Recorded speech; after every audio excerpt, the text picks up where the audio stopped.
All right, good evening. It's time for us to get started, and I think we're ready for near the end of Genesis 35 or in the middle there, and we'll try to make some headway tonight. We have just finished the section of Jacob's sojourn over in Mesopotamia. He's made his way back. He's had his encounter with Esau, and now he has settled. He settled first in really in the land of where he bought the land in Shechem. But then we have the conflict around Dinah in chapter 34, and God instructs him to go to Bethel, which is the place from which he had left, where he had slept on the stone and seen the vision of the angels. And so we come to really verse 5, I think is where we we talked a little bit about verse 5, about what it meant that the terror of God had come upon them.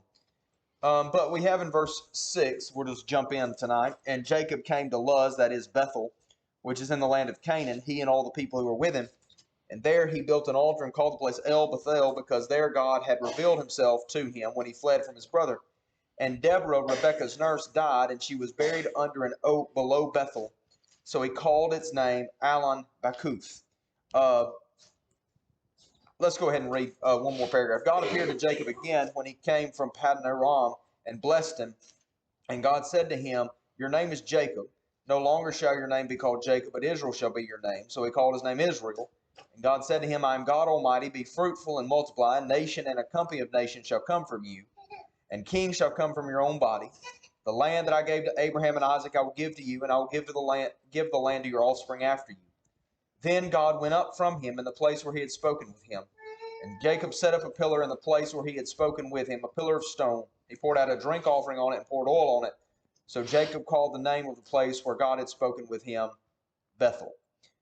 Okay, so he comes back to the city of Bethel. And again, this is where he had received the promises really the first time. That would have been chapter 28, verses 13 and 14 are our key texts there. But it records the death of Deborah, Rebekah's nurse. I think that's interesting that it doesn't record Rebekah's death, it records Deborah's death. I wonder if there might be a couple of things going on here. Perhaps Rebekah had died while he was away. So the next event chronologically to mark time would have been the death of Deborah, the nurse of Rebekah. And maybe in some way this is a marker of the passing of the previous generation, kind of giving us an indication that we are moving now to focus on, like Jacob will now be the old head, if you will. And so other than that, I'm not really sure why Deborah's death would be recorded and maybe not Rebekah's, except for Jacob not having been present for that one. But that makes sense to me. And so it's at this place, and it's appropriately so at this place, that God comes and he reconfirms a couple of things. And he reconfirms things that have been promised or have happened at different times, right? When he reconfirms Jacob's name being changed to Israel, that's something that has not happened that long previous. Now, we don't know really how long they were at Shechem before they had to move over. I imagine some time has transpired. But that happens on his way back into the land. But then he also reconfirms the promises that he made way back in chapter 28. So that's more than 20 years, because we know he spent 20 years back in Mesopotamia. And it may look like, if we were reading this and we had not read prior to this, we would say, okay, well, this is the first time those promises are made. It's not. It's a renewal of those things.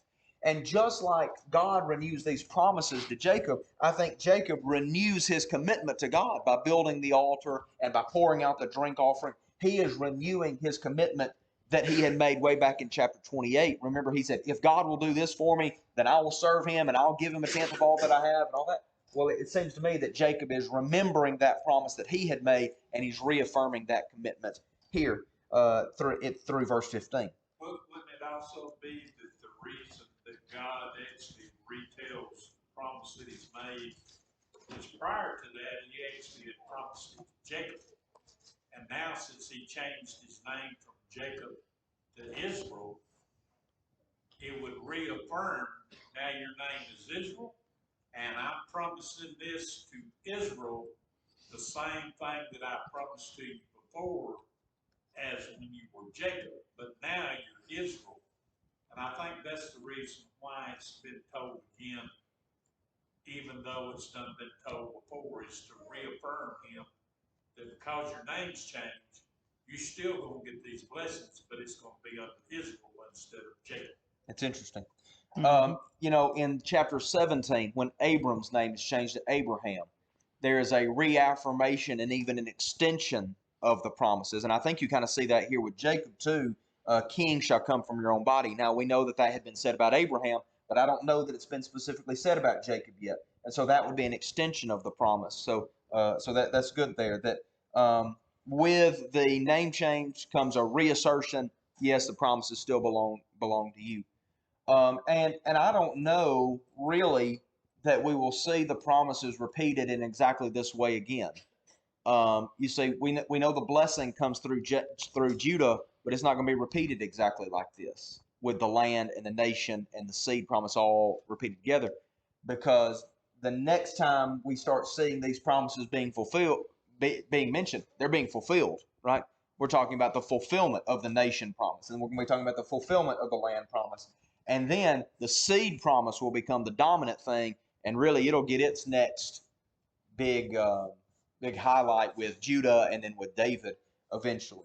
But it's appropriate to keep these promises in mind. I like to keep in mind 12:1 through 3 with Abraham, 26:3 and 4 with Isaac, 28:13 and 14 with Jacob. Now I realize that they're repeated and expanded and maybe even give more details in other places, but it always helped me to remember 26:3 and 4 and 28:13 and 14. I don't know why that just stuck in my mind, but it helped me to remember that. That's Isaac and Jacob.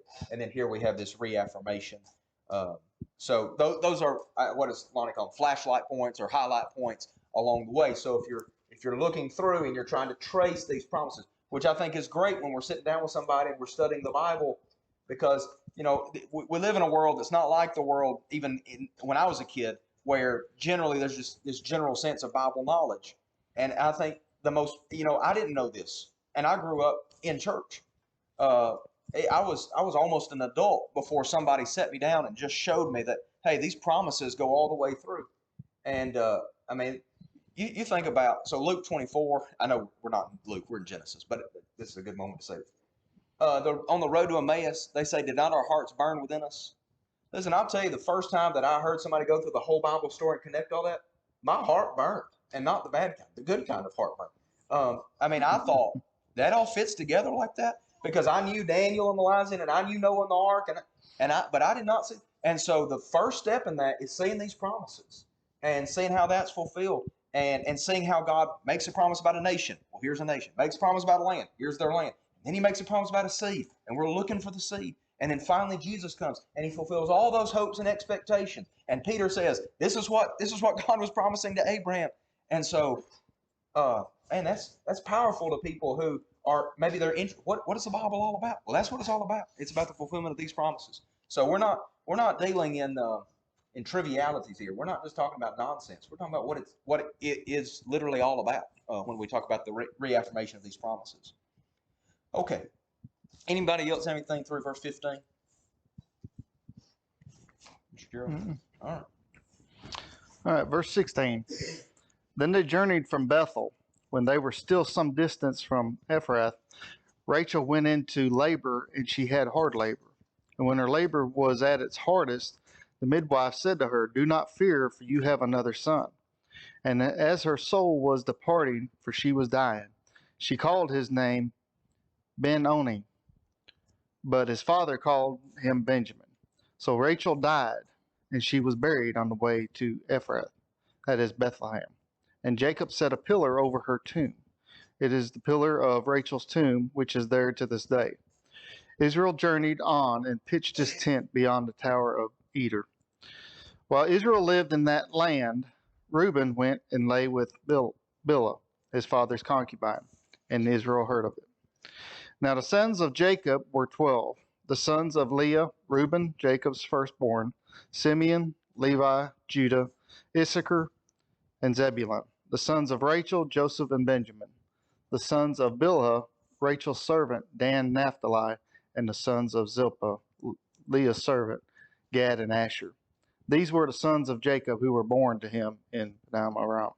And Jacob came to his father Isaac in Mamre, or Kiriath Arba, that is Hebron, where Abraham and Isaac had sojourned. Now the days of Isaac were 180 years, and Jacob breathed his last, and he died, and was gathered to his people, old and full of days, and his sons Esau and Jacob buried him. So as they travel south and are coming to the region of Bethlehem, Rachel goes into labor, and this is a hard labor. And in fact, she dies. But before she dies, what does she name her son? Yeah, son of sorrow. And certainly, that's that would describe maybe the occasion in some regards. But it'd be a terrible way to be remembered as far as being given a name. And and I don't know if that's what factored in with Jacob or what, but he gives him a different name, Benjamin, or son of my strength, or I think son of my right hand. Same thing, I think, same idea is mentioned there. But he does set up a monument there for Rachel's tomb, and they travel south. Now 22 is an interesting verse. It just is set in there all by itself, but there is an event that says, while Israel lived in that land, Reuben went in and lay with Bilhah, his father's concubine, and Israel heard of it. And then nothing else is said. We don't know anything else, I think, until like the end of Genesis 49. And when he's handing out blessings, that's remembered when he comes to Reuben, the firstborn. He does mention that. So it costs Reuben. But, this is a family that as we dissect them and look into and the stories aren't going to get any better as we continue to move forward. Some of these stories, it's almost like reading the Judges. When we get to the Judges, I mean, these are some pretty dark stories that are being told here. Obviously, God is with these people, but it's, even to me, it shows that, God doesn't need perfect people to carry out his purpose, his cause. He's using very imperfect people to carry out his will. Doesn't mean that, these people's actions don't carry consequences, because each and every one of them do. They certainly do. But he is obviously using imperfect people. And then it goes through and recounts the sons of Jacob here. And then it tells that as he arrives to his father, don't know how long he was with his father there, but Isaac was 180 years old, and he breathed his last. And Esau and Jacob both bury him there in Mamre. And I think he's buried with his mother and father in the same tomb. Is that not correct? That's right. So now we're focused, entirely on Jacob and the sons. Isaac's days are past them, and we are entirely focused on Jacob and the sons. Very good. I don't think I have anything to add through 35. Anybody else have any comments or questions? But even though God uses people, you can see the chaos it created when it's not one man and one woman. That's right. Right. And even though he did choose these people and use these people, you can see how their lives played out, that it's not according to God's original design. Yeah. That's right. Not a lot of peace within this family, is there? And I think too, maybe, I don't know if this, but maybe something to is we have these imperfect people God uses for his purposes. When we get to Jesus and we have the perfect, maybe that's to make Jesus that much more different than everybody else. To be like, this is the one, right? Yeah. And I think that's interesting. Yeah, so, you've got Moses and Elijah and these people who would have been their heroes. And then here comes Jesus, and God says, this is my son, listen to him. And puts him, he's not just another patriarch. He's not just another prophet. He's somebody different and superior. I mean, even John the Baptist, who was considered, it was the greatest born of women. And he says, I'm not worthy to stoop down and untie his latchet on his shoe. And so Jesus' character demonstrates that. There are a few characters that are mentioned in the Old Testament where nothing bad is said about what they did, but there's nothing made of that really. I think we assume that they did do bad things. We just don't have them recorded. But then Jesus, it's explicit that, look, he's not like other men. He doesn't need repentance, John says. Lonnie once called them prototypes. Yeah. I thought that was pretty. Yeah, I think that's right. And we're going to talk about Joseph. I think Joseph is, he is as clear of a preview of Jesus that is not specifically mentioned in the New Testament, I think, that there is. There's no passage that says, and Joseph was previewing Jesus. But when we look at his life and things like that, we'll see all the ways in which he was. But I agree with, well, I think in some ways, Abraham, Isaac, and Jacob are prototypes of us too, right? They are previews of what we're sojourners and we are pilgrims.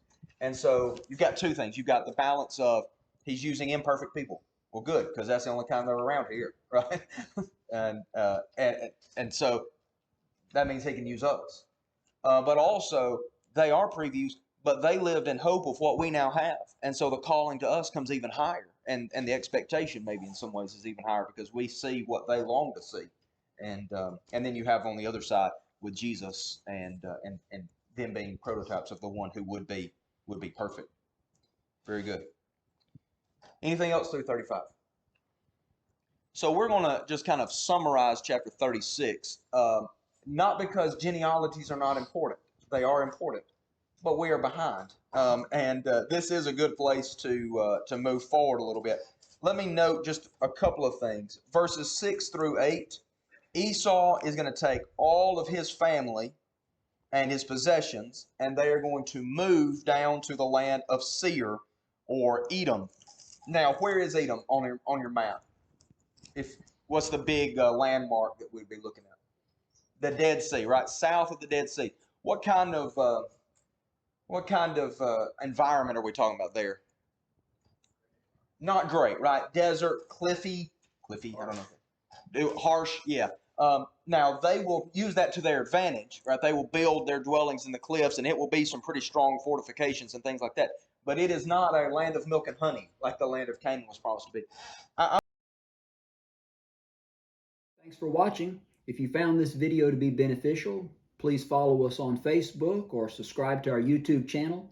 Feel free to share it with others that you feel like may benefit from it. If you need to contact us, please contact us via email at quinn.church@yahoo.com. Also, if you're in the area, we would love for you to come visit with us at one of our assemblies. Have a good day.